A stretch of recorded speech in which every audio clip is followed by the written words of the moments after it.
Good morning everyone, I hope you all are doing good. हमारे घर के सामने वाली छत पर आ गए थे ये मंकीज़। और ये शिमला में मंकीज़ जो है वो आपको हर मोड़ पे मिलेंगे। ये मंकीज़ शिमला में घूमते ही रहते, ये कॉमन चीज़ है। उसके बाद मैं और वीनू हो गए थे रेडी और हम चल पड़े थे जाखू टेम्पल आज। तो हम लोग निकल गए थे घर से और मौसम भी आज ज़्यादा अच्छा नहीं था, मौसम ख़राब था आज। चढ़ाई चढ़ने के बाद मैं और वीना पहुंच गए थे फाइनली ऊपर मंदिर, और यहाँ से स्टेयर्स है ऊपर जाने के लिए।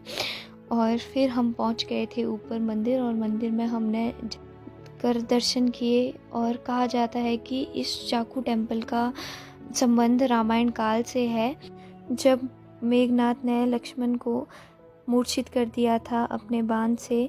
तो हनुमान जी हिमालय पर्वत गए थे जड़ी बूटियाँ लाने। तो यहाँ पर कहा जाता है जाखू की पहाड़ियों पर ऋषि यक्ष की कुटिया हुआ करती थी। तो हनुमान जी ने यहाँ रुककर ऋषि यक्ष से जड़ी बूटियों का सही स्थान पूछा था।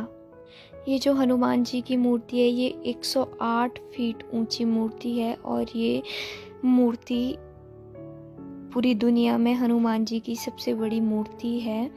और यह 2010 में बनाई गई थी। और जब आप यहाँ पे पहुँचोगे तो आपको इतना पीसफुल महसूस होगा, ऐसे लगेगा कि बस सच में ही से हमने कभी नहीं जाना था, बस यहीं बैठे रहना था। बहुत ही ज़्यादा पीसफुल है दोस्तों। और ये शिमला में टूरिस्ट के लिए अट्रैक्शन पॉइंट है। और आप खुद ही देख सकते हो कि ये मूर्ति कितनी बड़ी हो सकती है। और जब मैं यहाँ पे खड़े होकर ऊपर को देख रही थी तो मुझे सच में ही ऐसा लग रहा था कि जन्नत भी शायद ऐसी ही होती होगी। और इस पॉइंट पे खड़े रह के बहुत ही प्यारा व्यू आता है पूरे शिमला का। यहाँ से हमें नीचे नज़र आता है रिच और मॉल रोड और पूरा एरिया जो है पूरा साइड वाला।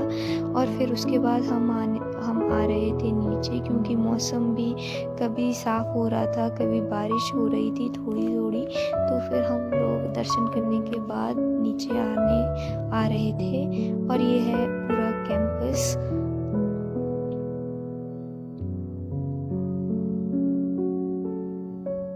और यहाँ पे मंदिर के ठीक नीचे ये कैफ़े है, और ये बहुत ही सुंदर इसका इंटीरियर बनाया हुआ है इन्होंने। और फिर हम लोग नीचे गाड़ी का वेट कर रहे थे ताकि, और ये इस साइड से संजौली का व्यू नज़र आता है। ये पूरा संजौली नज़र आ रहा है पेड़ों के बीच से। और हम नीचे आके गाड़ी का वेट कर रहे थे, और फिर गाड़ी आई और साथ साथ में मौसम साफ़ भी हो रहा था और धूप भी आ रही थी। और कुछ टाइम के बाद फिर से बादल लग रहे थे और हम आ गए थे नीचे। Thanks for watching.